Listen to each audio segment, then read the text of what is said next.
आजच्या आपल्या 28व्या भागात आपल्या सोबत आहेत प्रसिद्ध बालसाहित्यिक, शिक्षण क्षेत्रातील कार्यकर्ते आणि मुलांचे मित्र केवळ राजीव तांबे नाम ही काफी आहे असं म्हणावं, असे आपले सर्वांचे मित्र राजीव तांबे. राजीव तांबे यांचं व्यक्तिमत्व बहुआयामी आहे. 28 भाषांमधून 109 पुस्तकं प्रसिद्ध झालेला हा साहित्यिक आज खऱ्या अर्थानं जागतिक आहे.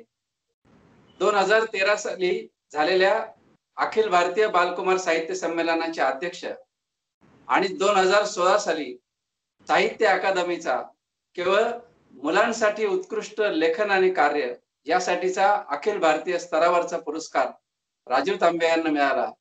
युनिसेफ सारख्या जागतिक संस्थेच्या सल्लागार म्हणून त्यांनी संपूर्ण महाराष्ट्राच्या वेगवेगळ्या भागामध्ये शाळांसोबत काम केलं. गंमत शाळेसारखा एक अभिनव उपक्रम महाराष्ट्राला दिला आणि एकाच विषयात इतके वर्ष चिकाटीनं काम करण्याबद्दल त्यांचं स्वतंत्र सन्मान करायला पाहिजे, इतकं हे महत्वाचं व्यक्तिमत्व आहे. परंतु त्यांच्यामधलं लहान मूल हे जिवंत असल्यामुळे राजीव तांबे यांचा सहवास हा सर्वांनाच नेहमीच आनंददायक वाटतो, जो आपल्याला सुद्धा आता नक्कीच वाटेल. नमस्कार राजीव. नमस्कार. हा जो शिक्षण गप्पा उपक्रम आहे, हा आतापर्यंत आम्ही वेगवेगळ्या उपक्रमशील शिक्षकांच्या मुलाखती याच्यामध्ये घेतल्या आणि शिक्षणावर वेगवेगळ्या स्वरूपाचं चिंतन करणारे जे लोक आहेत किंवा काम करणारे आहेत, अशा व्यक्तींना याच्यामध्ये निमंत्रित करतो. तर त्याच्यामध्ये आज सर्वप्रथम तुम्हाला आम्ही निमंत्रित केलंय. तर पण खरं मला प्रश्न असा पडतो की म्हणजे मी 28 भाग यासाठी थांबलो की तुम्हाला बोलवं की नाही, हा मला प्रश्न असा पडला की एक तर तुम्ही डीएड नाही, बीएड नाही, त्यामुळे शिक्षण गप्पा म्हणजे डीएड बीएड जर नाही तर अशा माणसाला याच्यात बोलवावं का, याच्याबद्दल मी साशंक होतो. माझ्या मनामध्ये बऱ्याच शंका होत्या. आणि त्यात परत तुम्ही इलेक्ट्रिशियन म्हणून काम केलेलं, त्यामुळे इलेक्ट्रिशियन सारख्या माणसाला शिक्षणाला तुम्ही काय मार्गदर्शन करणार किंवा काय गप्पा मारणार, याच्याबद्दल पण माझ्या मनात एक शंका होती. या दोन गोष्टीमुळे मी 28 भाग होईपर्यंत थांबलो, पण आज धाडस करावं असा मी विचार केला. तर ह्या इलेक्ट्रिशियनचा आणि शिक्षणाचा काय संबंध, म्हणजे कसं काय हे सगळे, काय भानगड काय नेमकी? ज्याचे तोत्तोचान नावाचं पुस्तक आहे, तोत्तोचान, आणि ते मी माझ्या मुलीला वाचून दाखवत होतो. तर ते जेव्हा वाचून झालं तेव्हा माझी मुलगी असं म्हणाली की आपण शाळा काढूया. मी म्हटलं काढूया म्हणजे काय कपाटात ठेवली आहे काय, अशी काय काढता येत नाही शाळा. तर की नाही आपण काढायचीच. म्हणजे गप काय, म्हणजे माझा शाळा वेळेविषयी प्रचंड राग होता. म्हणजे माझ्या लहानपणी मी कधीही आनंदाने शाळेत गेल्याचं आणि सुखासमाधानाने घरी आल्याचं एकही दिवस माझ्या आयुष्यात नाही. त्याच्यामुळे लहानपण देवा वगैरे असले फालतू विचार माझ्या मनात कधीच आले नाहीत. शाळेत जायचं म्हणजे मार खायला, बोलणी खायला वगैरे असंच आम्ही. आणि शाळेच्या आठवणी खूप दुःखद आहेत. म्हणजे एक आठवण सांगतो आणि पुन्हा आता शाळेकडे येतो की आमच्या गणित पण खूप घाणेरडी गणित होती. म्हणजे असं काही गणित होतं की मुलाचं वय आईचं वय मुलाच्या डबल आहे, दुप्पट आहे. वडिलांच्या वयाची आणि आईच्या वयाची बेरीज केली आणि त्याच्यातून मुलाचं वय वजा केलं तर त्यांच्या नणंदेचं वय येतं आणि नणंदेच्या वयातून मुलाचं वय मिळवलं तर भावजेचं वय येईल का, असली काय ते फालतू गणित होती. तर आमचे शिक्षक काय करायचे, पेपर वाटताना तो आदर्श पेपर असेल ना तो सगळ्यात शेवटी वाटायचे. तर त्यावेळी त्यांनी सगळ्यांचे पेपर वाटले आणि माझा वाटलाच नाही. तर मला असं वाटलं की यस, म्हणजे तर आपली क्रिएटिव्हिटी आवडली. की त्याचं उत्तर मी एकदम सोपं लिहिलं होतं. मग शिक्षक म्हणाले की आपल्या वर्गातला अत्यंत हुशार मुलगा राजीव यांनी हे गणित खूप वेगळ्या पद्धतीने सोडवलं आहे, बाळ वाचून दाखव. तर मी त्या गणिताच्या उत्तराच्या इथे लिहिलं होतं की हा त्यांचा फॅमिली प्रॉब्लेम आहे, तो त्याने सोडवावा, माझा काय संबंध आहे इकडे याच्याशी. असे शिक्षकाने मारलं ना मला बेमुदत. खरं आपल्याला काय कळत नाही, कुणाच्या घरात कुणाच्या आई वडिलांचं वय डबल असेल टिबल असेल त्याचा आपला बिचारा 7वीतल्या मुलाचा संबंधच काय याच्याशी. खरं तर मी खाली टीप लिहिणार होतो की माझ्या आईने मला सांगितले आहे चोंबडेपणा करू नये, पण तसं लिहिलं नाही मी ऍक्च्युली. तर शाळेमध्ये मार खाणंच असंच व्हायचं. तर आता आमचे भूगोलाचे सर आहेत ना, ते आम्हाला काय म्हणाले माहितीये, पृथ्वी 23.5 अंश झुकली आहे. 23.5. तर मी काय म्हटलं, सर 25 करा ना, म्हणजे हिशोबाला पण बरं पडतं. तर ते म्हणा, शहाणपणा करू नकोस. आता कोण मोजायचं म्हणजे कोणाच्या बाहेर जावं लागतं ना, कोणाच्या आतमध्ये काय मोजता येत नाही. तर मी शिक्षकांना विचारलं की सर तुम्ही पृथ्वीच्या बाहेर गेले आहेत का? तर कोण मोजायला? कुणी मोजला कोण? ते म्हणाले इकडे रे. आणि त्यांनी मला आणि पृथ्वीला दोघांना 23.5 अंशात झुकवून जागेवरती बसवलं. म्हणजे ते तर प्रामाणिकपणे बोलले असते की बाळ मी नाही मोजला आणि माझ्या वडिलांनी नाही मोजला, पण आमचा एक अंधविश्वास आहे की ती 23.5 याचा प्रश्न सुटला असता ना. तर प्रश्न विचारण्याची आमच्या शाळेत परवानगीच नव्हती ऍक्च्युअली. त्यामुळे शाळेविषयी एक नफरत होती मनात प्रचंड. म्हणजे आमच्या वेळी एक खूप चांगलं वाक्य होतं विज्ञानाच्या पुस्तकात. त्यात असं दिलं होतं की टायफॉइड, कॉलरा, नारू असे साथीचे रोग असतात आणि त्याने 21 दिवस माणसं आजारी पडतात. मला एवढं आशादायक वाक्यच कुठलं माहिती नाही. त्यामुळे दर सोमवारी मला असं वाटायचं शाळेत जाताना, आज एका तरी शिक्षकाला टायफॉइड, कॉलरा, नारू झाला असेल आणि तो 21 दिवस शाळेमध्ये येणार नाही आणि पण माझ्या संपूर्ण शाळेच्या आयुष्यात एकही शिक्षक आजारी पडला नाही. त्यामुळे माझा असा दाट संशय होता की शिक्षक घरी जाऊन पाणी उकळून उकळून उकळून सगळे जंतू मारून टाकतात आणि मगच पितात, म्हणजे मग मुलांना छळण्याची शक्ती आपल्यामध्ये यावी.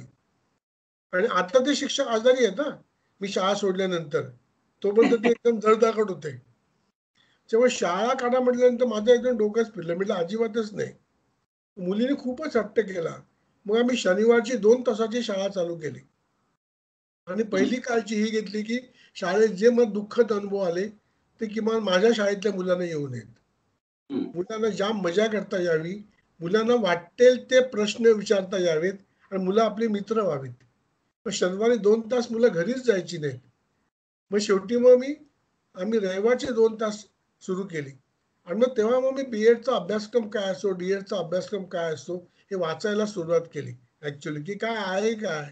पण खरं खरं म्हणशील तर ते वाचून मला काही फारसं कळलं नाही. मुलं कशी शिकतात हे मी मुलांसोबतच शिकलो, पुस्तक वाचून नाही शिकलो. त्याच्यामुळे मी असं म्हणेन की मला न शिकण्याचा फायदा झाला. वा वा. पण मग ही जी तू आता उल्लेख केला की गंमत शाळा हा जो उपक्रम आहे, तर या गंमत शाळेच्या नावात गंमत म्हणजे विरुद्धार्थी शब्द वाटतात की शाळा आणि तिथं गंमत कसली. म्हणजे अनेकदा असं म्हटलं जातं की शाळेत तुला गंभीरपणे लक्ष देता नाहीत का. तर मग गंमत आणि शाळा हे दोन विरुद्धार्थी शब्द एकत्र नेमके कसे आणले, म्हणजे गमतीतून शिकता येतं का? हो, गमतीतून शिकता यावं म्हणूनच आम्ही ही खूप मजा केली होती. म्हणजे मग आता आम्ही काय करतो की शिक्षक काय करतात, समजा निबंध लिहिताना एखादा शब्द चुकला लिहिताना, तर ते त्याला 5च्या पानावरती 5 वेळा लिहायला सांगतात. 5 का 7 का नाही. गव्हर्नमेंटचा काही GR नाहीये की 5 वेळा लिहायला द्यावे, नाही ते वेतनवाढ रोखण्यात येईल, असं काही नाहीये. बरं 5 वेळा लिहून प्रश्न सुटतो का, तर तोही नाही. तर शिक्षक काय देतात, तर शिक्षकांनी त्यांच्या लहानपणी तो 5 वेळा लिहिलेला असतो किंवा त्याला भयंकर यातना झालेल्या असतात. मग ते 20 वर्षांनी डीएड होतात आणि त्या छळण्यासाठी 40 मुलं मिळतात आणि मग ते म्हणतात मेल्यानो आता तुम्ही पण लिहा, कारण लहानपणी मी लिहिला होता. इकडे गडबड झाली. आम्ही काय केलं, जर लिहिताना शब्द चुकला तर त्याला एक बोनस मार्क. त्यांनी आणखी एक पाठ्यपुस्तकाबाहेरचा शब्द घ्यायचा आणि दोन्ही शब्दांचा वाक्यामध्ये उपयोग करून आणायचा. लक्षात घ्या, शब्द पुन्हा पुन्हा लिहून चूक सुधारत नाही, तर शब्दाला अर्थ नसतो. चांगली भाषा येणं म्हणजे योग्य ठिकाणी योग्य शब्द वापरता येणं. तो योग्य शब्द वापरतो का? आता गॅरंटेड चुकणारा शब्द म्हणजे आशीर्वाद. मी म्हटलं की अरे तू असं लिही, अमिताभने ऐश्वर्याला आशीर्वाद दिला. मुलं अत्यंत माझ्याकडे आदराने बघायची. सर, मी काजोलला आशीर्वाद देऊ? मी म्हणायचो बाळ दे, तिच्या आईला पण दे, वडिलांना पण दे, आशीर्वाद दे म्हणजे झालं. खुलेआम वर्गामध्ये काजोल, शाहरुख, म्हणजे मला तर असं वाटतं की ऐश्वर्या, करिश्मा, अमिताभ बच्चन ही जोडाक्षरवाली माणसं आहेत ना, यांचे माझ्यावरती प्रचंड उपकार आहेत. तर मी सांगतो की ऐश्वर्या बच्चन 7 वेळा लिहा. मुलं म्हणजे सर मी 12 वेळा लिहितो. लिही बाळ, 15 वेळा लिही. रफाळ शिकवायला सोपं हो. म्हणजे बालभारतीमध्ये अडकलो नाही आम्ही. मुलांना जे आवडेल तिकडनं शिकवायला सुरुवात केली. गणिताची भाषा बदलली शिकवताना, जे आपल्याला धास्ती आहे. म्हणजे तुम्ही बघा की वाह, उद्या गणिताची परीक्षा, असं वाक्य कुठल्या मराठी घरामध्ये ऐकू आलंय? एक नारळीकरांचं घर सोडलं तर नाहीच. मग उद्या गणिताची परीक्षा म्हणजे डेंजर, खलास, तू तुझ्या कर्माने मर आणि आता अभ्यास कर आणि शक्यतो मला प्रश्न विचारू नकोस. कारण मला आणि माझ्या वडिलांना गणिताची भीती होती आणि ही आपली खानदानी परंपरा तू पुढे चालू ठेव. गणिताची भीती कशी काढता येईल? तर गणितात दोन भाग असतात, गणिताची भाषा आणि गणिताची कृती. मी जे मगाशी सांगितलं की आईचं वय, मुलाचं वय, याच्यात कोणतरी एक श आहे, तो शच कळला नाही म्हणून ती भीती वाटायला लागली. मग श ओळखायला शिकवता येईल का मुलांना? म्हणजे मुलाचा आता गणिताशी संबंध जोडता येईल का? तो ती आई आणि तो मुलगा मला माहिती नाही, तर मला गणितामध्ये इंटरेस्ट नाही वाटत. मग मी मुलांना म्हटलं की आपल्याला एक सिनेमा काढायचा आहे, कोणाकोणाला हिरो व्हायचा आहे? सगळ्यांनाच. आमच्या वर्गात 15 शाहरुख खान, 13 अजय देवगण, 14 अमिताभ बच्चन, 10-12 माधुरी दीक्षित. प्रत्येकाने किती मानधन मी घ्यायचं, प्रत्येकानेच ठरवायचं. मग कोण 10 लाख, कोण 15 लाख, कोण 20 लाख. आपल्या बाबाचं काय जातं, घ्या ना. शूटिंगला खर्च किती येईल, लाईटला खर्च किती येईल, टीम तयार करा आणि तुमचं पिक्चरचं बजेट बनवा. म्हणजे 6 आकड्यांची बेरीज शिकवायला सुरुवात झाली. पण तो काय म्हणणार, सर माझे 20 लाख लिहा, तूच लिही. माधुरी दीक्षित म्हणायची मी 12 लाख घेते, घे, आपल्याला पैसे भरपूर आहे, पिक्चर काढताय. पण त्याच्यामध्ये मजा यायला लागली. म्हणजे आपल्या जी घाणेरडी गणित होती बघा, शंकररावांनी कर्ज काढलं, 2 हप्ते भरले, मग ते परागंदा झाले. त्यांचा हिशोब कोण करणार? आम्ही 7वीतली मुलं, ज्यांना एक फुटक्या कवडीचं कर्ज मिळत नाही. मग कोण? जगन्नाथराव. त्यांनी दुकान काढलं, 5 हप्ते भरले, दिवाळात निघालं, पुढचा हिशोब आम्ही करा. म्हणजे मला मी बँकेत जायचो ना आईसोबत, तर मला असं वाटायचं हा भामटा असेल, हा दिवाळखोर असेल, हा कर्ज बुडव्या असेल, चांगली माणसंच नाही जगात. म्हणजे असं एक तरी गणित पाहिजे की नाही की हेरंब कुलकर्णी यांनी कर्ज काढलं, सगळे हप्ते व्यवस्थित भरले, मुलांना हे गणित करू नका, असं गणित नाही. जो कर्ज काढतो, बुडवतो, परागंदा होतो, मरतो, दिवाळखोर करतो. अरे चांगली माणसं जगात आहेत की नाही?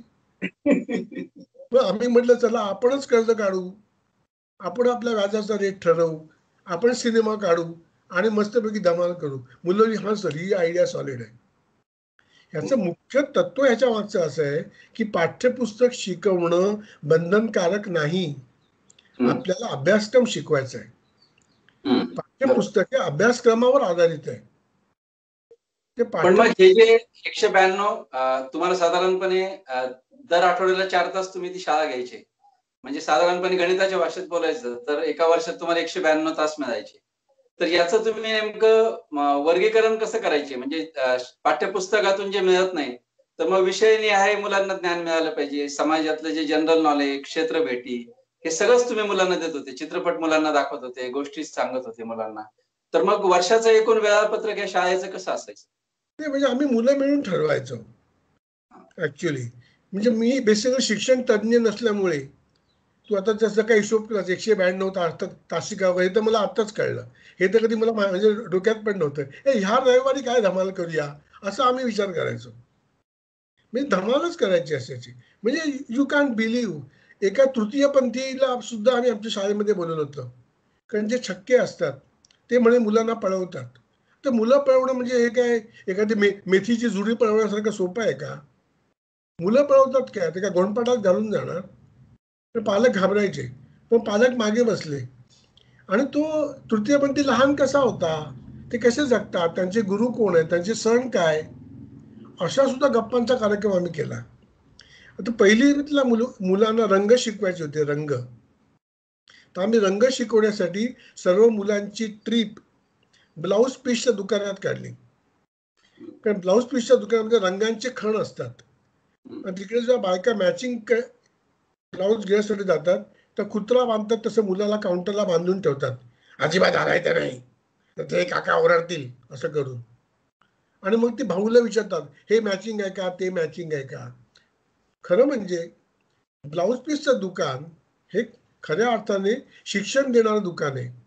त्या ठिकाणी प्युअर सिल्कचा स्पर्श वेगळा आहे, 65-35 पॉलिस्टरचा स्पर्श वेगळा आहे, टंचुईचा स्पर्श वेगळा आहे, हकोबा प्रिंटचा वेगळा आहे आणि रंगांच्या अनंत शेड्स आहेत. त्यातून मुलं रंग हे शिकली. रंग शिकवण्यासाठी पाठांतर करून घेण्याची गरज नाही, रंगीत पट्ट्या करण्याची गरज नाही. म्हणजे मला असं वाटतं की सगळं जग आपलं शिकण्यासाठी म्हणजे आपल्याला शिकवण्यासाठी उत्सुक आहे. तुम्ही उत्सुक आहात का संपूर्ण जगातून समाजातून शिकण्यासाठी? का तुम्हाला असं वाटतंय की शाळेमध्ये शिक्षण आहे? का तुम्हाला असंही वाटतंय की मी शिकवतो आणि ते शिकतात? जी दादा धर्माधिकाऱ्यांची प्रसिद्ध गोष्ट आहे की ते शिक्षक होते आणि त्यांनी विनोबांना आपल्या शाळेत बोलवलं आणि मग विनोबाने सोपा प्रश्न मुलांना विचारला, तर तो मुलांना देता आला नाही. तर दादा धर्माधिकारी असं म्हणाले, त्याला कसं येणार, आडातच नाही तर पोऱ्यात काय येणार. तेव्हा विनोबा त्यांना म्हणाले की तुम्हाला भलताच अहम झालेला दिसतोय, तुमच्यापेक्षा मुलं हुशार आहेत, फक्त वर्गात तुम्ही हुशार आहे असा कृपया गैरसमज तोडून घेऊ नका. ही गंमत आहे. हे सत्य त्या शिक्षकाला उलगडलंय का की मला शिकवायचं नाहीये, तर मला मुलांसोबत शिकायचं आहे.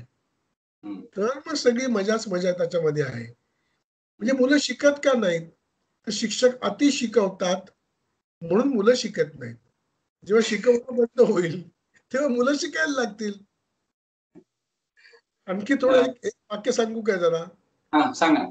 त्रासदायक वाक्य आहे. म्हणजे जे शिक्षक हे पाहत असतील आणि ज्यांना कोणाला हार्टचा त्रास असेल तरी गोळ्यांची बाटली बाजूला ठेवा, कारण छातीत कळ यायची शक्यता आहे.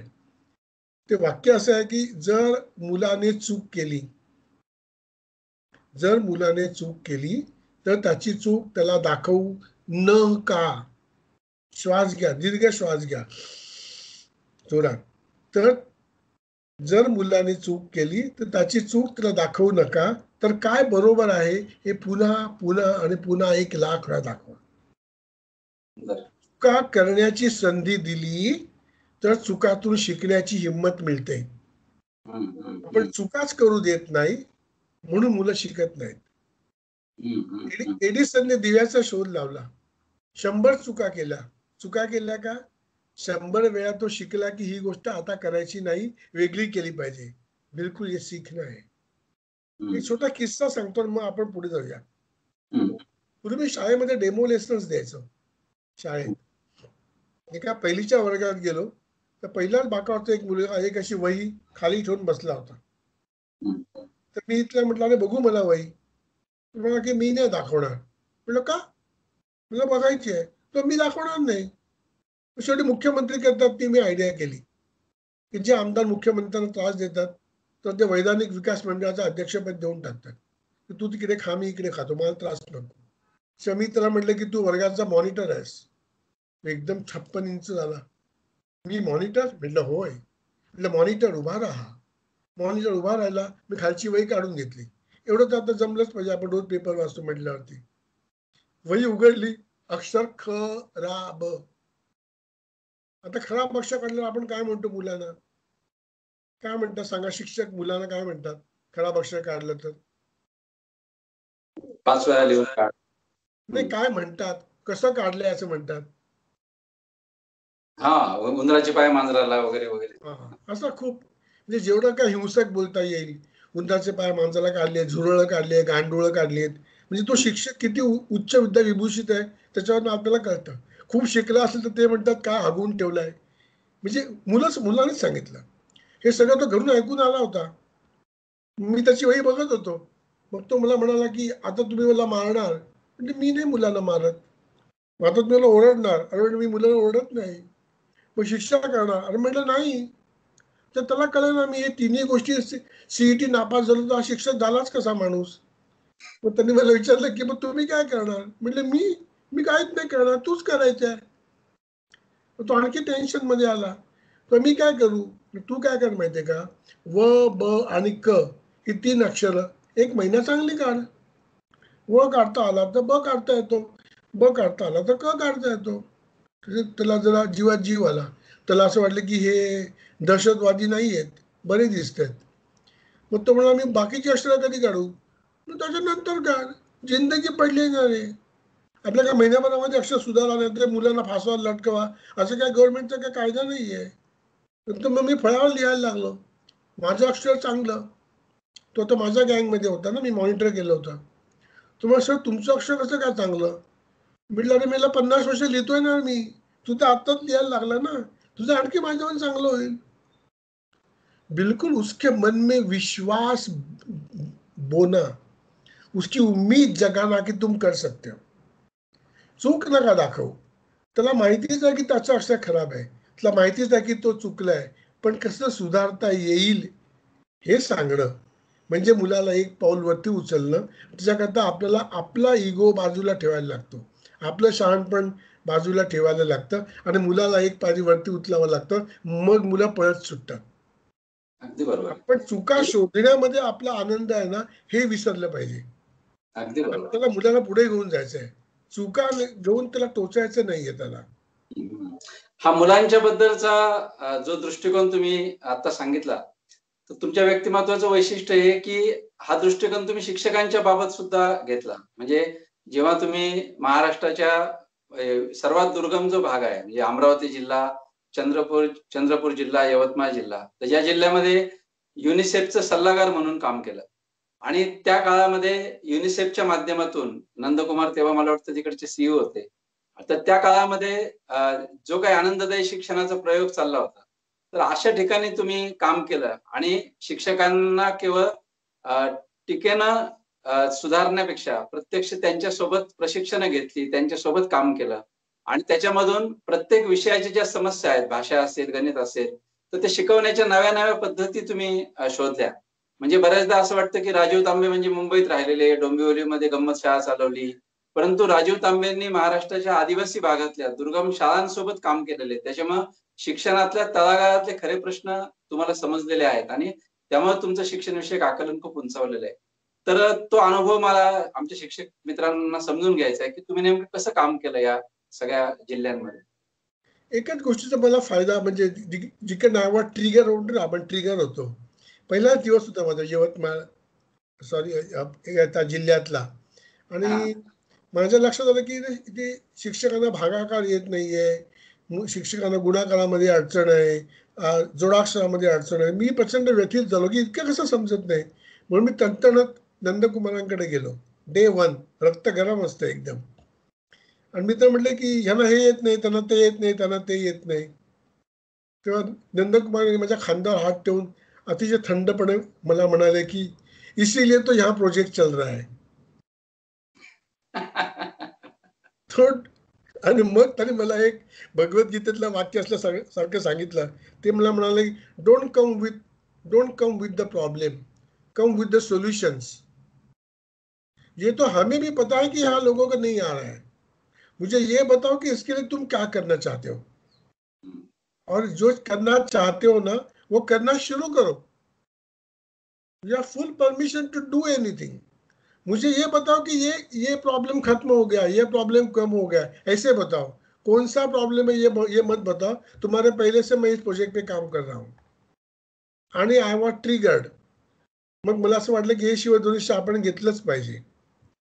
मग मी तिथे जाण्याच्या अगोदर TLM म्हणजे टीचिंग लर्निंग मटेरियल तयार करण्याची एक मोठी फॅक्टरी त्या 2 जिल्ह्यामध्ये होती आणि त्यातून हजारो शैक्षणिक साहित्य निर्माण झाली आणि लाखो रुपये पाण्यात गेले, काही कोटी रुपयाच्या आसपास. असो, तो भाग वेगळा. आता मी तिकडे गेल्यानंतर मी पहिलं असं ठरवलं की कुठलंही शैक्षणिक साधन बनवायचं नाही आणि शिक्षकाची ड्युटी ही 10 ते 5च असली पाहिजे. घरी जाऊन कुठलं काम करा, कापत बसा, चिकटवा, मणी आणा, तारा आणा, रंगीत कागद आणा आणि वगैरे असल्या गोष्टी काही वापरायच्या नाहीत. दिमाग है तो सब कुछ है. सिखाना है तो दिमाग खर्चा करो, पैसा मत खर्चा करो, पैसा अपने लिए खर्चा करो. हे पहिलं वाक्य सांगितलं तर शिक्षकांना असं वाटलं की हे आपला आदमी आहे. दुसरा भाग असा की मी त्यांना गेल्यानंतर सांगायचो की मी एक डेमो लेसन घेणार आहे, तर तो तुम्ही बघा. मी कधीच प्रशिक्षण आधी नाही घेतलं. कारण मी दिसतो शहरी, माझं बोलणं शहरी आहे, माझे कपडे शहरी आहेत. तर तू म्हणाल तसं लोकांना असं वाटतं की हे आता आले आम्हाला शहाणपण शिकवायला, यांना काय माहिती आहे, पैसे मिळतात म्हणून इकडे येतात. आमच्या ग्रामीण भागातील प्रश्न काय उच्च आहेत असं त्यांचं सुरू व्हायचं. तर मी सांगायचं की तुम्ही मागे बसा, मी लेसन घेतो. तर मी लेसन घेतलं तर माझ्या लक्षात आलं की मागे जे बसलेले असायचे ते गप्पा मारायचे किंवा टाइमपास करायचे, काही जण पेंगायचे. मग मी नवीन आयडिया चालू केली. मी सांगायचो की मी आता लेसन घेतो आणि मी लेसन घेताना 5 चुका करणार आहे. तर तुम्ही त्या ओळखायच्या आहेत. मराठी माणसाला अत्यंत आवडणारी गोष्ट म्हणजे लोकांच्या चुका शोधणे. तर मी कसा चांगला लेसन घेतो असं म्हटलं तर कोणालाच इंटरेस्ट नव्हता. पण मी आता 5 चुका करणार आहे म्हटलं तर ते म्हणायचे, "अरे, ये तो बहुत अच्छा हो गया." काही शिक्षक म्हणाले, "5 पेक्षा जास्ती केला तर?" म्हटलं, "मग तर तुम्हाला प्राइजच मिळेल." पण 5 तर करणारच आहे मी चुका. मग शिक्षक मन लावून माझं लेसन बघायचे की मी काय चुका करतोय आणि मग त्याच्यावरती आम्ही चर्चा करायचो आणि मग शेवटी म्हणायचो, "अरे हां, ते चुकांचं ते राहिलं बाजूलाच, पण मी काय काय चांगल्या गोष्टी केल्या." शिक्षक पुन्हा आठवायचे. तर ते चुका बघण्यामध्ये एवढे इंटरेस्टेड असायचे की चांगल्या काय गोष्टी केल्या मग समजावून सांगायला लागायचं. तर त्याचा वेगळा परिणाम झाला की हा माणूस नुसतं प्रशिक्षण घेत नाही, तर ॲक्च्युअली ते करतो, वर्गात शिकवतो, प्रश्न सोडवतो. त्याच्याकरता आम्ही तंत्र असं वापरलं की शून्य खर्चाचे खेळ तयार केले. म्हणजे सोमवारी शाळेमध्ये मुलं कमी यायची. सोमवारी सोमवारी शाळेत मुलं कमी यायची. आम्ही असं म्हणलं की मी 66 विज्ञानाचे शून्य खर्चाचे प्रयोग तयार केले. जे गंमत शाळा भाग 1, भाग 2, भाग 3 नावाने राजहंस प्रकाशनाने काढलेत. तर रोज दर सोमवारी एक जादूचा प्रयोग असं म्हटल्यानंतर मुलं यायला लागली. एक छोटा प्रयोग दाखवतोच. म्हणजे आता हा कागद तुम्हाला सगळ्यांना दिसतोय, हा मी असा फाडला. एका कागदाचे 3 तुकडे करता येत नाहीत. म्हणजे नरेंद्र मोदींना पण येत नाहीत आणि ट्रम्प तात्यांना पण येत नाहीत. कोणालाच येत नाहीत. तर आपण जर कागद असा हातात धरून फाडायला सुरुवात केली,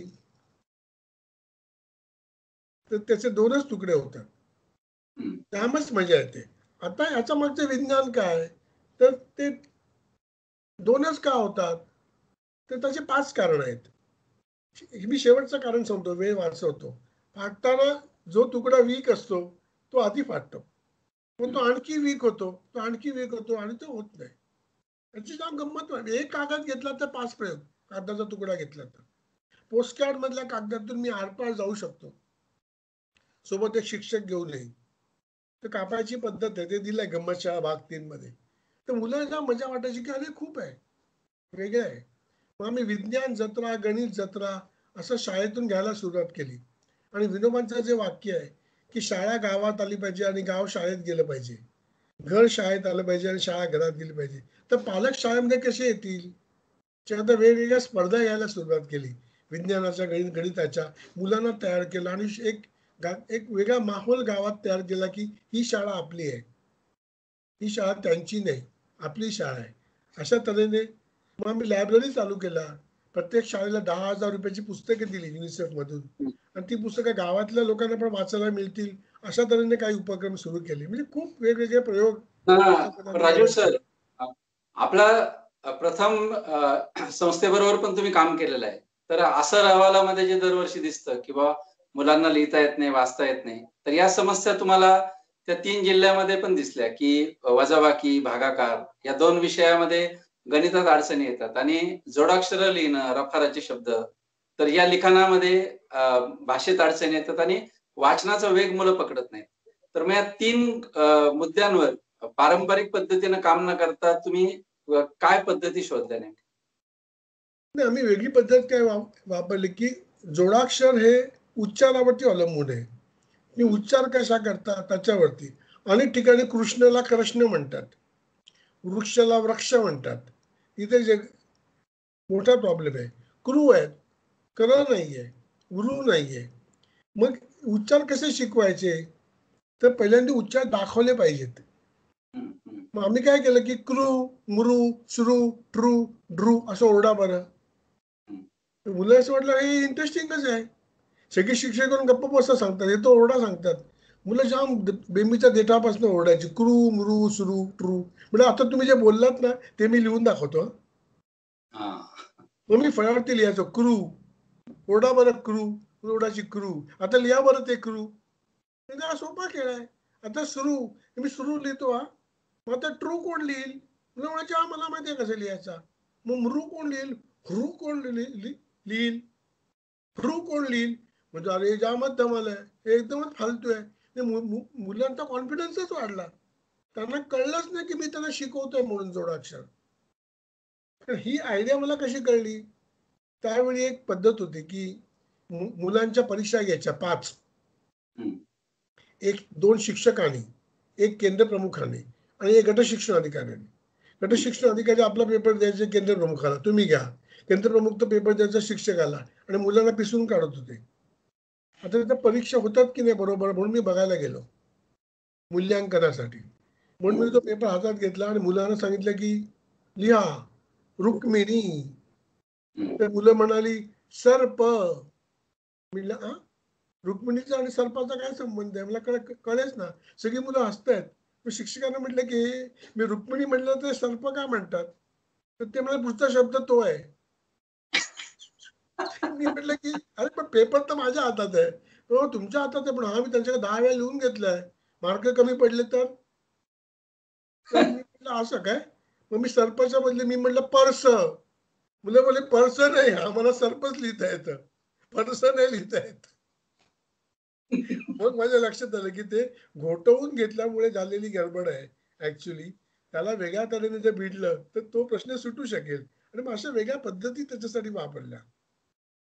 आणि गणिताच्या संदर्भात काय केलं? म्हणजे भागाकाराचं जे तुमचं प्रसिद्ध गणित आहे 981/9 की 19 भागाकारात त्याचं उत्तर काढलं गेलं. तर ही समस्या आहे. म्हणजे त्याची पण मग या भागाकार आणि वजाबाकी याच्यामध्ये म्हणजे हातचा किंवा उसना याच्याबद्दलचं वजाबाकीत अडचण येते आणि भागाकाराची अडचण शिक्षकांना आणि विद्यार्थ्यांना पण येत होती. तर मग त्यासाठी काय कल्पना लढवल्या? म्हणजे काय की त्यांचं माइंडसेट बदललं पहिल्यांदा. 981 बघायला 9 याचं उत्तर सगळ्यांनी 19 काढलं.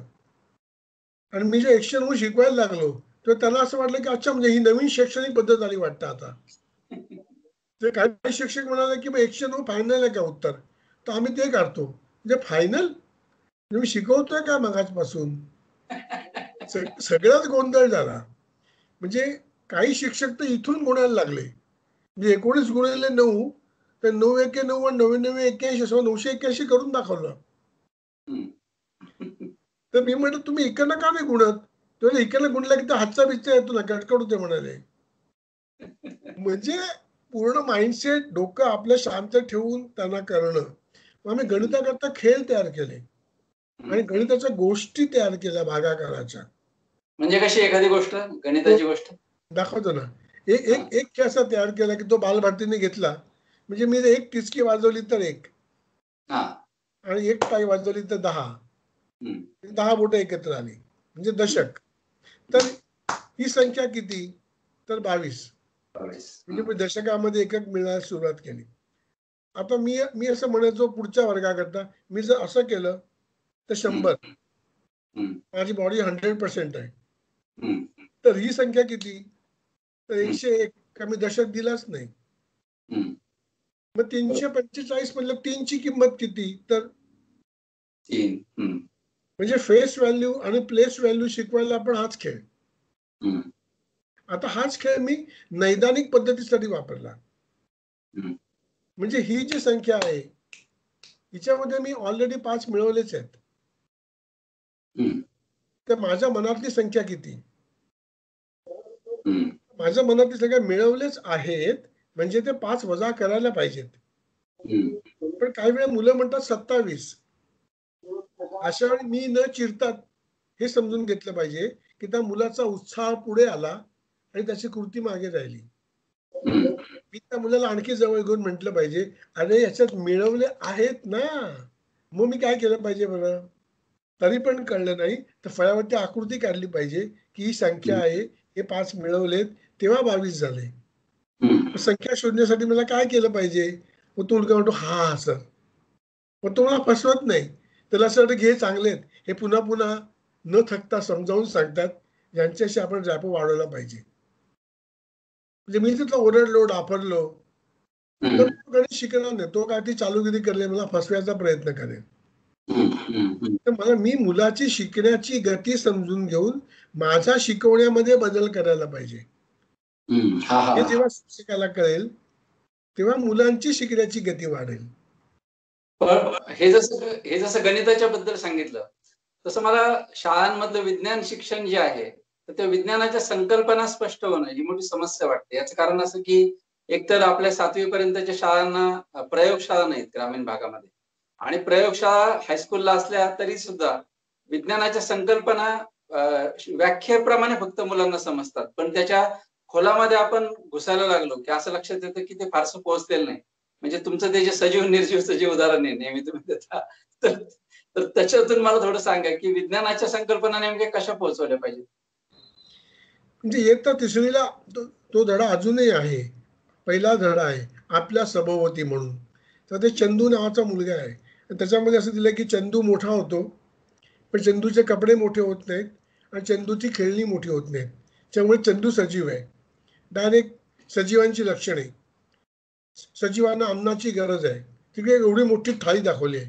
म्हणजे पांचाळी बिंचाळी गुजराती हॉटेलमध्ये मिळते ना, 10-12 वाट्या सामोसे, खिचडी, म्हणजे तिसरीतल्या मुलांनी खाल्लं तर ओकून मरेल एवढी एक थाळी आहे. सजीवांना अन्नाची गरज आहे. खाली सजीवांना हवेची गरज आहे. त्या खाली सजीवांची वाढ होते. मग ते टिपिकल बालभारतीचे स्वाध्याय. सजीवांची काय होते? वाढ. सजीवांना कशाची गरज आहे? अन्नाची. सजीव काय घेतात? हवा.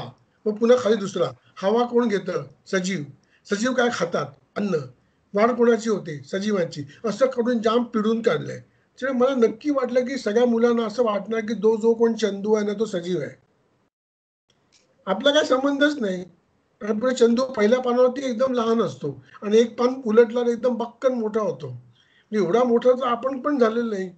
म्हणजे चंदू हा एक सजीवांमधला सुपरमॅन सारखा सजीव असणार आणि तोच एवढं अन्न खाऊ शकतो. आपल्या घरी तर आपण चटणी भाकरी किंवा काहीतरी कालवण खातो. हे तर मग 5-5 वाट्या समोसे आणि हे वगैरे खूपच झालं. तर त्याच्यावरती आम्ही एका सरकारी कंपनीमध्ये सरकारी विभागात काम करत होतो, शिडी बनवायला. तर मी त्या साहेबांना असं म्हटलं की सर, मला तर असं वाटतं की मुलांना माहितीच नसेल ते सजीव आहे. तर काहीतरी काय बोलता? म्हटलं टेस्ट करू ना जाऊन. तुमची गाडी मला द्या. त्यांची पांढरी अँबेसेडर गाडी होती आणि गाडीवरती महाराष्ट्र शासन असं लाल रंगात लिहिलं होतं. त्या गाडीत बसून मी पुण्यातल्याच विद्येच्या माहेरघर एका जवळच्याच जरा जवळच्या शाळेत गेलो, प्राथमिक शाळेत. आता प्राथमिक शाळेच्या बाहेर जर पांढरी अँबेसेडर गाडी आली, तिच्या लाल रंगात महाराष्ट्र शासन लिहिलं असेल, तर कुठल्याही शिक्षकाची विचारायची हिंमत नाही की तुम्ही कोण. ते एवढंच विचार करतात की यांच्याकरता पार्लेजी मागवायचं का यांना पाकिट द्यायचं. 2च प्रकार असू शकतात फक्त. तर मी गेल्या असं विचारलं की तिसरीचा वर्ग कुठे आहे? तेव्हा मी खादीचे शर्ट घालायचो, म्हणजे आणखीन डेंजर. तर मी म्हटलं तो पहिला धडा शिकवला का? शिकवला म्हणाले. मी जरा आवाज चढवून विचारलं, इकडे सजीव कोण कोण आहे वर्गामध्ये? हा, कोण आहे सजीव? एकही मुलाचा हात वर नाही. मग मी म्हटलं सजीवांची लक्षणं काय आहेत? मुलांनी सांगितलं सजीवांची वाढ होते, सजीवांना अन्नाची गरज असते, सजीवांनी अन्न काय, हवेची गरज.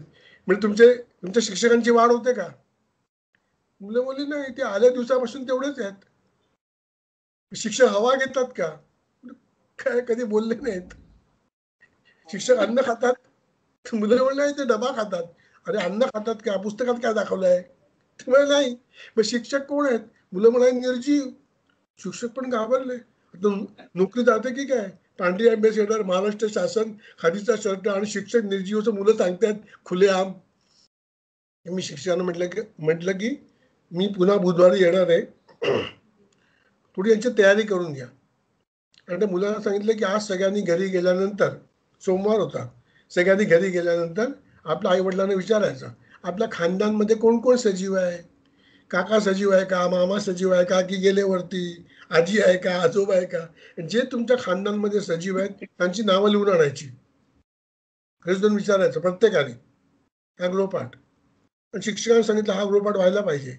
आणि मी निघून गेलो. ते जाम टेन्शन मध्ये, सगळीकडे नेटवर्क मध्ये बातमी गेली की इथे चेकिंग चालू झालेलं आहे सजीव निर्जीवचं म्हणून, आणि एक तांबे साहेब म्हणून कोणतरी आहेत ते शाळातून फिरतात. मी एका शाळेतच गेलो, बुधवारी मी गेलो तर ती माणसं असतात ना, जाड सोन्याचं कडं, गळ्यामध्ये अशी वळलेली चेन आणि वागणं, केस बारीक आणि तत्तटलेला सफारी अशी बटणं ताणल्या गेलेलं, तसा माणूस बाहेर डोळे लाल करून बसला होता. तर मी गेल्यानंतर, पण मी जाताना काय केलं, मी रिक्षाने गेलो होतो, ती गाडी घेतली नव्हती. तर तो माणूस म्हणाला, साहेब तुम्ही राजू तांबे काय, तुम्ही तांबे सर? तर मला काय कळलं का मारणार बिरणार की काय. तर माझ्या डोक्यात असं एक आयडिया आली की त्यांना सांगावं की मी नाही तो, तर तांबेंनी मला पाठवलंय, म्हणजे किमान मारणार असेल तर आपल्याला तरी मारणार नाहीत. मी म्हटलं बघू तरी काय होतं. मी म्हटलं की हो का बरं. तर तो माणूस म्हणाला मी टेल्को मध्ये काम करतो. टेल्को टेल्को मग करा, म्हणजे काय आनंदच आहे. साहेब आम्हाला 2-2 शिफ्ट करायला लागतात. म्हटलं साहेब मला काय कळत नाही, तुम्ही 3 शिफ्ट करा होतं. त्याचा काय संबंध आहे. रात्री 12 वाजता काल मी घरी आलो तर माझी मुलगी जागी होती. तिने मला विचारलं आपले काका सजीव आहे का, आपले मामा सजीव आहे का, आपली आजी सजीव आहे का. आता आम्हाला एवढं सगळं माहिती असतं का कोण सजीव आहे काय वगैरे. तर तुम्ही काय करा, सजीव निर्जीवचं एक पुस्तकच काढा ना, म्हणजे त्यांच्या खानदानचा इतिहास मी लिहायचा.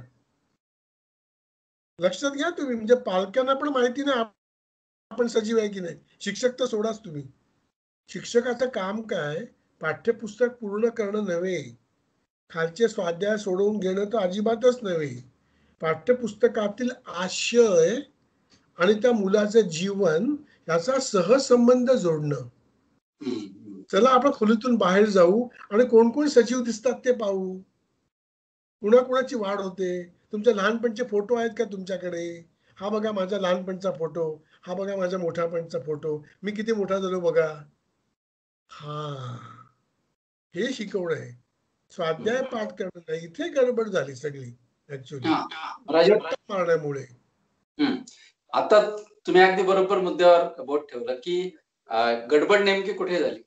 तर मला असं विचारायचंय की तुम्ही बालभारतीमध्ये काम केलं, शासनाच्या वेगवेगळ्या प्रशिक्षणांमध्ये पण सहभागी झालात, प्रत्यक्ष शाळा बघितल्या, पाठ्यपुस्तकं बघितल्या आणि ज्याला आपण पर्यायी शाळा म्हणू, गंमत शाळेसारखी शाळा पण चालवली. तर इतक्या वर्षाच्या निरीक्षणानंतर नेमका प्रॉब्लेम कुठे आहे असं तुम्हाला वाटतंय. म्हणजे ही जी कल्पकता आहे किंवा तुमच्यामध्ये जे एक सहज प्रश्नाला भिडणं आहे, जसं तुम्ही म्हणले की अगदी लहानपणीच्या फोटोपासून मोठ्या फोटोपर्यंत, तर आमच्या डीएड बीएड मध्ये अडचण आहे, आमच्या प्रशिक्षणांमध्ये अडचण आहे, व्यक्तिगत आकलनामध्ये अडचण आहे, की या पाठ्यपुस्तकापासून त्याच्यामध्ये एक यांत्रिकपणा आला याच्यामध्ये अडचण आहे. नेमकं कुठे समस्या कुठे जाणवते. फारच चांगला प्रश्न आहे. मला असं वाटतं की प्रशिक्षणामध्ये अडचण आहे, म्हणजे प्रशिक्षणाची मॉड्यूल्सच अजून बदलली गेली नाहीत. त्याच्यामुळे शिक्षकांचा माइंडसेटच तयार नाही झाला. म्हणजे मी शिक्षकांना दोष देत नाही, अजिबातच देत नाही दोष त्याच्यामध्ये, कारण अनेक कल्पक शिक्षक मला माहिती आहेत, अनेक वेगवेगळे ग्रुप सुद्धा आहेत. म्हणजे काय तो टीचर्स फोरमचा ग्रुप आहे, कृतीशील शिक्षक आहे, सृजनशील शिक्षक, खूप शिक्षक आहेत. म्हणजे नंदकुमारांमुळे प्रचंड फरक पडला. शिक्षण वाढी चालू झाल्यामुळे शिक्षकांना एक्सपोजरही मिळालं, त्यांच्या कल्पनांचं आदान प्रदान व्हायला लागलं. म्हणजे खूप मोठं श्रेय नंदकुमारांच्या याच्या मागे आहे, हे तर निर्विवाद आहे. पण तो जो पॅटर्न आहे प्रशिक्षणाचा तो नाही बदलला, त्यातले कंटेंट बदलले नाहीत. आणि बालभारती सुद्धा हळूहळू काट टाकते. म्हणजे म्हणजे म्हणजे किमान काही बाल साहित्यिक का नको बालभारतीचं साहित्य निवडायला, त्याच्यावरती चर्चा का नको व्हायला. किंवा आता जे किमान जे साहित्य अकादमी पुरस्कार विजेते बाल साहित्यिक असतील किंवा त्यांच्या समोर ठेवून याच्याविषयी काही चर्चा व्हायला पाहिजे की ते बालभारती साहित्य आहे की नाही, का फक्त धडे आहेत, का फक्त हैदर पाणी बघ, मैना पाणी बघ, शैला पाणी बघ, लैला पाणी बघ, आता पाणी बघितलं ना बस करा, आता असले धडे आहेत. म्हणजे आता ते बदलत आहेत पण ते अजून बदलायला पाहिजेत आणि ते इंटरॅक्टिव्ह व्हायला पाहिजेत. म्हणजे मला वाईट वाटतं की रणजित दिसले सारखा जो माणूस आहे त्याची जागतिक पातळीवरती निवड होते सोलापूरचा, त्याला का बरं बालभारतीमध्ये बोलवलं जात नाही, का त्याचा सल्ला घेतला जात नाही. जो जागतिक पातळीवर जगातल्या 10 शिक्षकांपैकी उत्कृष्ट आहे असं 5 वेळा सिद्ध होतं, 5 वेळा, तरी महाराष्ट्र सरकार जागा होत नाही. तर काय म्हणायचं या माणसाला. म्हणजे थोडी याच्यामध्ये चमचेगिरी आहे का, 30-30 माणसं पुन्हा पुन्हा फिरत राहिलेत का तिकडे.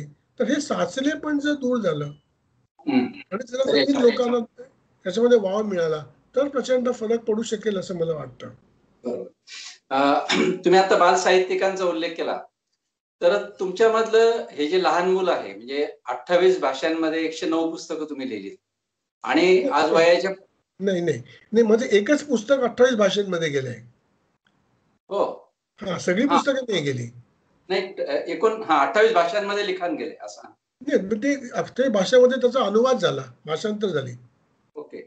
म्हणजे तर चायनीज, जॅपनीज, पारशी, पोपटी, आणखी कुठल्या तरी काय, कुठल्या मॅन्डेरियन आणि काय कुठला पोर्तुगीज सगळ्या अशा जगातल्या 28 भाषांमध्ये. बापरे! सर्पी नावाचं पुस्तक, म्हणजे एक पोपटी भाषा, ते पण मला माहिती नव्हतं. पोपटी भाषेत पण भाषांतर झालं. बरं. तर हे जे तुमच्यामधलं जे लहान मुलं आहे, तर हे कसं जिवंत राहतं? म्हणजे कसं की समजा आम्ही असे लहानपणी लहान होतो आम्ही. परंतु जसजसे आम्ही मोठे होत गेलो, तसतसं आमच्यावर अशी कुठं चढत गेली आणि आम्ही असे मोठमोठे गंभीर शब्द वापरायला लागलो. आम्ही मुलांविषयी बोलताना सुद्धा मोठ्यांच्या भाषेत बोलायला लागलो आणि पण तुमच्या नजरेमध्ये जो एक खट्याळपणा अजून पण शिल्लक आहे किंवा तुमच्या बोलण्यामध्ये जो एक थेट मुलांच्या भावविश्वाशी पटकन तुम्ही कनेक्ट होता किंवा हे जे आहे, तर आम्ही मुलांविषयी बोलतो, पण मुलांचे होत नाही, ही आमची समस्या आहे. आणि तुम्ही पूर्णपणे मुलांचे आहेत, किंबहुना या वाढलेल्या वयानं तुमच्यामधल्या ज्या निरागसतेवर किंवा तुमच्यामधलं जे खट्याळ अवखळ मूल आहे, याच्यावर माती सारली नाही, असं मी चांगल्या भाषेत शब्द वापरेन. क्या तर हे बात. लहान मूल जिवंत ठेवायला काय करायला पाहिजे नेमकं किंवा तुम्ही कसं ठेवलं ते? नाही, मला असं वाटतं की शोभा भागवतांचा खूप चांगला त्याला शब्द आहे. ते असं म्हणतात की we the people, child at heart. हां, हां, हां. येस. असे आपण आहोत. म्हणजे माझ्यावरती नेहमी असा आरोप होतो अजूनही, की मी सतत मुलांची बाजू घेतो हं. आणि पालकांना ठोकतो. तर ह्याबाबत मी शोभाताईंना म्हटलं की सतत माझ्यावरती आरोप होतो. तर की मग चांगली गोष्ट आहे. पण त्या मुलांची बाजू कोण लावून धरणार? शाळेत सुद्धा पेरेंट टीचर असोसिएशन आहे. मुलांचा काही संबंध नाही तिकडे. कुठल्याही शाळेमध्ये तक्रार पेटी लावत नाहीत, एक आनंद निकेतन सोडली तर. हं. म्हणजे मुलं पुन्हा बाजूलाच. ज्यांच्या जीवावरती शाळा चालू आहे, त्यांचा काही संबंधच नाही शाळेशी. हं. म्हणजे एकदा वसंत सरवटे असं म्हणाले होते, की राजीव तांबे हे मूलवादी आहेत. तर मी इथं उडालोच. कारण त्यांच्या साहित्यामध्ये मुलांवर कधी अन्याय होत नाही, म्हणून ते मूलवादी आहेत. हीच सुंदर. तर एक गंमतच आहे त्यातली. हं. पण ती माझी पण हे पॅशन आहे, म्हणजे हां, पॅशन आहे खूप. खूप आंतरिक उमाळा आहे, की मी 24 तास मुलांच्या साहित्याचाच विचार करत असतो. हं, लिहित असतो मी आणि माझं लेखन चालूच असतं. हं. पण इतके वर्ष मुलांसाठी लिहिल्यानंतर बऱ्याचशा बालसाहित्यिकांमध्ये आपल्याला नंतर तोच-तोचपणा यायला लागतो असं जाणवतं. पण मग तुम्हाला कुठल्याही लेखकाला प्रेडिक्टेबल होण्याची सगळ्यात प्रेडिक्टेबल होणं त्याचा मृत्यू असतो लेखक म्हणून असं आपण म्हणू. तर तुमच्या बाबतीमध्ये तुम्ही नवीन-नवीन प्रयोग करत राहिले. म्हणजे आता समजा ते पिल्लू कथा नावाचा प्रकार आहे, की डुकरीण आणि तिची पिल्लं काय गप्पा मारत असतील किंवा भूत हे प्रेमळ कसं काय असू शकतं? अशा ज्या काही कन्सेप्टला म्हणजे ज्या काही पारंपरिक ज्या कल्पना असतात मनाच्या, त्याला धक्का मारणाऱ्या कथा तुम्ही लिहिल्या आणि त्याच्यामध्ये प्रचंड प्रयोगशीलता आहे. म्हणजे कोण कोणाशी बोलेल तुमच्या कथांमध्ये याचा आपण अंदाजच बांधू शकत नाही. तर हे जे बालसाहित्याचे वेगवेगळे प्रयोग तुम्हाला करावेसे वाटले, तर हे कशातून येतं नेमकं? खूप कठीण कठीण प्रश्न आहे, पण मी खूप आस्तिक आहे. म्हणजे विशिष्ट देवावरती श्रद्धा नाही. पण मला असं वाटतं, की ती कुठेतरी एक शक्ती आहे, ती माझ्याकडनं काम करवून घेते. म्हणजे मला सतत सुचतं. मी लोकांना सांगतो, की माझं जिओसारखं आहे, इन्कमिंग फ्री आहे. आउटगोइंगचाच प्रॉब्लेम आहे फक्त. Incoming unlimited. तर सतत सुचत असतं, की मी सतत तो विचार करत असतो. मी त्या फ्रेममध्ये असतो. म्हणजे तू म्हणालास ना, की डुक्कर आणि डुकरीची पिल्ली हे आई आणि बाळवरती आहे गोष्टी. राजहंसाने 5 काढल्या आहेत. त्याच्या पुढच्या 10 गोष्टी स्टोरी टेलनी काढल्या, त्या पिल्लू कथा आहेत. म्हणजे 2 पिल्लं आपापसात काय बोलतात. हं, म्हणजे एक डास आहे, त्याची बायको आहे डासी आणि त्याला हं. 2 जुळ्या मुली आहेत, डासुली आणि डुसुली. मग डासुली, डुसुली आपापसात काय बोलतील? तर डासुली डुसुलीला म्हणते, की "हे तो बघ गोरा-गोरा पान माणूस चाललाय. चल ना त्याचं रक्त ट्राय करूया." तर ती म्हणते, "नाही गं, आज गुरुवार आहे, माझा उपवास आहे." तर ती म्हणते, की "उपवास? तुझ्या अंगात माणसाचं रक्त भिनलं का?" तर "नाही, नाही. अगं गुरुवारी ही माणसं असतात ना, की ते राजगिरा-बिजगिरा असं सपक खातात ना, तर त्यांच्या रक्ताला शेणाची पण चव नसते. ते गुरुवारी मी काय करते, ते गुरुवारी काय करते, ते जे भटके कुत्रे असतात ना, रस्त्यावरचे चायनीज खाणारे वगैरे, त्यांचं रक्त ट्राय करते. तरी तुला सोंडेला चेंज पाहिजे ना ग, स्पायसी आणि जम्मी. जम्मीना असे भटके कुत्रे आणि गाढवं मार्क करून ठेवलेत गावातली. मग गुरुवार आणि शनिवार मी त्यांना ट्राय करते. मग पुन्हा 2 पाचशे माणसं आहेतच ना रोजची. पण गुरुवार शनिवार मात्र नो प्लीज. मग ती म्हणते, अरे वा, म्हणजे मग तुझा आपलं जो चॅनल आहे ना, दास 24 तास, ह्याच्यावर तुझा सत्कार केला पाहिजे. किती सुंदर. किंवा आणखी एक गंमत सांगतो, मला अगदी अनिवार्य होतंय. एक गाढवी असते, गाढवी म्हणजे गाढविणीची मुलगी, आणि तिचा बॉयफ्रेंड असतो डुकरू. तर संध्याकाळची वेळ होते, तर डुकरीन काकू म्हणतात की चला संध्याकाळ झाली, आता आम्हाला लवकर गेलं पाहिजे, पहाटे उठून आम्हाला ओकिडे फुंकायला जायचं असतं, कारण डुकरूच्या बाबांना खायबिटीसचा त्रास आहे. सकाळी जर भरपेट नाश्ता नाही मिळाला ना, तर दिवसभर त्यांची चिडचिड चालू असते. तर गाढवी म्हणते, काकू उद्या सकाळी लग्नाचं जेवा. हे कोणाचं लग्न? अगं अहो, ते आपल्या गावात जीवनमंगल कार्यालय आहे ना, तिथे आज लग्न होतं, तर त्यांची जेवणं आज उशिरा झाली आहेत. म्हणजे उद्या सकाळी त्या कार्यालयाच्या बाहेर आपल्याला अर्धवट खाल्लेले बटाटे वडे, जिलबीचे तुकडे आणि मसाला भाताचा लगदा असं लग्नाचं जेवण मिळणार आहे. कशाला उकिडे फुंकता तुम्ही? हे कोणाला सांगू नका, आहे आपल्यातच ठेवा फक्त. तर डुकरीन काकू म्हणतात गाढवीच्या आईला, किती ग तुझी मुलगी हुशार, आमच्यातली असती तर सून करून घेतली असती, पण आमच्यात इंटरकास्ट चालत नाही ना, काय करणार. एवढं मुलांना आवडतं माहितीये, वाचतो तेव्हा एकदम पागल होतो म्हणजे आपण. हे जे तुम्ही त्याचं मानवीकरण करता त्या पात्रांचं, ते मोठं सुंदर. शेवटचा प्रश्न मला मुलांच्या वाचनाबद्दल विचारायचा आहे. की मुलं वाचत नाहीत, हे वाक्य वाचूनही आता कंटाळा आलाय आपल्या सगळ्यांना. आणि तर शाळेतून मुलांना वाचतं करण्यासाठी तुम्ही युनिसेफच्या प्रकल्पात काम करताना किंवा इतर करताना बरेच प्रयत्न केलेले आहेत. तर ते जर काही उपक्रम सांगितले, तर हा कार्यक्रम बघणाऱ्या शिक्षक पालकांना ते नक्कीच उपयुक्त ठरते. मुलांना विश्वासात घेतलं तर मुलं वाचतात, हं, पहिली गोष्ट. आणि दुसरी गोष्ट, मुलांना काहीतरी बक्षीस मिळणार आहे का, तर बक्षीस असं पाहिजे ज्याच्याकरता पैसे खर्च नाही व्हायला पाहिजे, बक्षीस हातात नाही आलं पाहिजे, आणि बक्षिसाला एक्सपायरी डेट पाहिजे. हे 3 गोष्टी आम्ही ठरवल्या. मग जी मुलं 5 पुस्तकं वाचतील, आठवड्यामध्ये 4 पुस्तकं वाचतील, पद्मश्री, पद्मभूषण आणि भारतरत्न ह्याप्रमाणे वाचनश्री, वाचनभूषण आणि वाचनरत्न असे पुरस्कार आम्ही जाहीर केले कितीही मुलांना. आणि त्याचं त्याचं मूल्यांकन आम्ही नाही करणार. शनिवारीचा मुलगा मला म्हणाला, सर मी 4 पुस्तकं वाचली, तर मी त्याला लाल बिल्ला द्यायचो, वाचनभूषण. त्यांनी 1 आठवडा लावायचा. तो मला सांगत नाही कुठली पुस्तकं वाचली, आय जस्ट ट्रस्ट हिम. तो खोटं बोलतोय हे त्याचा चेहरा बघूनच मला कळत असतं. पण आम्ही असं ठरवलं की मूल्यांकन मुलं करतील. मराठी माणसाला उपजत जो त्रास आहे तो ऍसिडिटीचा आहे. तुला काहीतरी मिळालं आणि मला नाही मिळालं तर माझी ऍसिडिटी वाढतेच, आणि मी चौकशीला लागतोच की ह्यांनाच कसं मिळालं, मी काय कमी आहे का. त्याच्यामुळे एखाद्या मुलाने बिल्ला लावला आणि दुसऱ्या मुलाने नाही नाही लावला, की तो बिल्ला लावणाऱ्या मुलाच्या मागे दुसरा मुलगा लागतोच. कुठली 5 पुस्तकं वाचली ते तू सांग ना, मला सांग. त्याला सांगता आली नाही की तो मला येऊन सांगायचा की सर, त्या बिल्ला लावलेल्या मुलांनी 5 पुस्तकं नाही वाचलीत. मग मी त्या बिल्ला लावलेल्या मुलाला बोलवायचो. मी असं म्हणायचो, मी नाही म्हणत तू वाचली नाहीस, हा असं म्हणतो, तर तू वाचलीस का, वाचली असेल तर त्याला नावं सांग, नाही आता बिल्ला परत दे. तर गुपचूप बिल्ला परत द्यायचा आणि जीव तोडून वाचायचा आणि सांगायचं, सर आता द्या, मी त्याला नावं सांगू शकतो. बिलकुल. ऍसिडिटीच्या माध्यमातून आम्ही वेगवेगळे उपक्रम राबवले. पुस्तकावरती 4 ओळी लिहा, वाचलेल्या 4, 3 ओळी लिहा, ते पण नाही लिहिता चित्र काढा, आम्ही या ठिकाणी लायब्ररीत लावू. अशी 4 पुस्तकांवर तुम्ही लिहिलं ना, तुम्हाला 1 आठवड्याकरता बिल्ला, आठवड्याने परत करायचं, एक्सपायरी डेट खतम. मुलं पटापटा पुस्तकं वाचून दणादण 4-4, 5-5 ओळी त्याच्यावरती लिहायची, कारण आपल्याला बिल्ला लावायला मिळणार आहे 4 दिवस. द्या ना 4 दिवस, एक्सपायरी डेट खतम पुढच्या आठवड्यात. पैसे खर्च झाले का, नाही. बिल्ले कुणी बनवले, मुलांनीच. शिक्षकांनी काहीच काम करायचं नाही. रंगवले कुणी, मुलांनीच. लावले मुलांनीच, परत केले मुलांनीच. प्रश्नच मिटला. ते पुस्तक वाचण्याला सुरुवात. करा ना कौतुक, काय प्रॉब्लेम आहे. या म्हणजे मी तर वर्गात गेल्यानंतर पहिल्यांदा पुरस्कार वितरणाचा कार्यक्रम सुरू करायचो. हे पण शिक्षकांनी लक्षात ठेवा. वर्गात गेल्यानंतर फळ्याच्या उजव्या बाजूला मी रेष आखायचो आणि वरती लिहायचो आजची हुशार मुले. आजची, उद्याची गॅरंटी नाही. जी मुलं माझं ऐकतील त्यांचं मी नाव लिहायचो.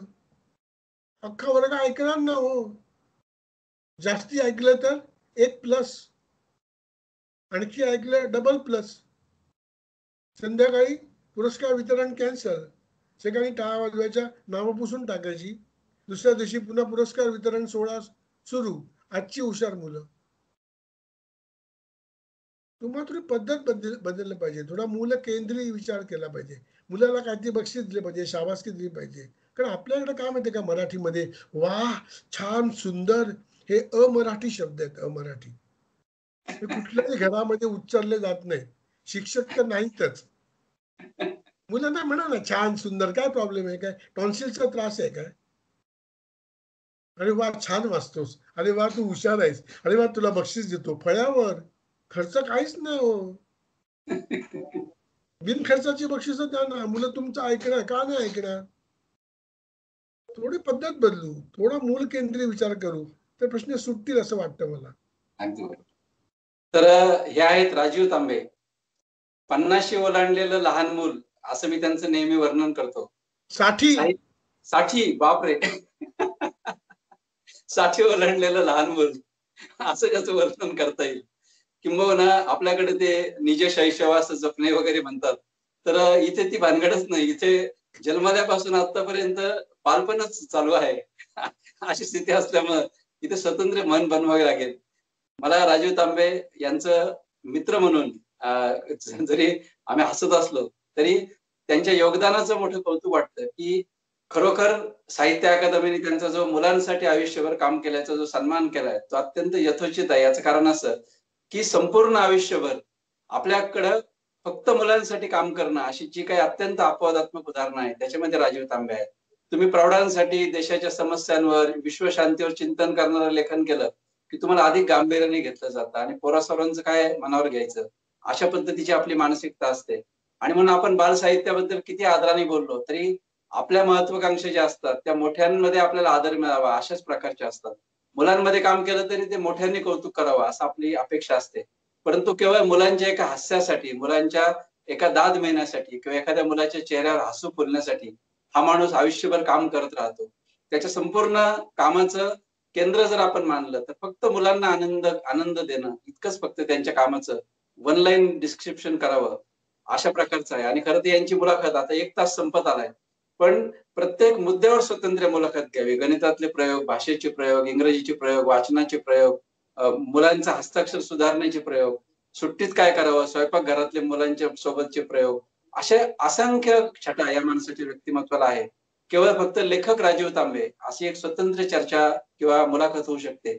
इतकं प्रचंड काम या माणसाने केलं आणि इतकं असूनही कुठल्याही प्रकारची आईक महत्वाकांक्षा त्यांना नाही. म्हणजे ते नेहमी गमतीने म्हणतात की माझ्याकडे सुखी माणसाचा सदरा पण आहे आणि पॅन्ट पण आहे. त्यामुळे त्यांना काहीच मिळवायचं नाही आणि काहीच गमवायचं नाही. फक्त मुलांमध्ये आनंद मिळवायचा आहे. असा हा महाराष्ट्राला खऱ्या अर्थानं समृद्ध करणारा हा आमचा सर्वांचा मित्र म्हणून शिक्षण गप्पामध्ये त्यांनी वेळ दिला त्याबद्दल त्यांचा मी मनपूर्वक आभार मानतो आणि थांबतो. धन्यवाद. धन्यवाद.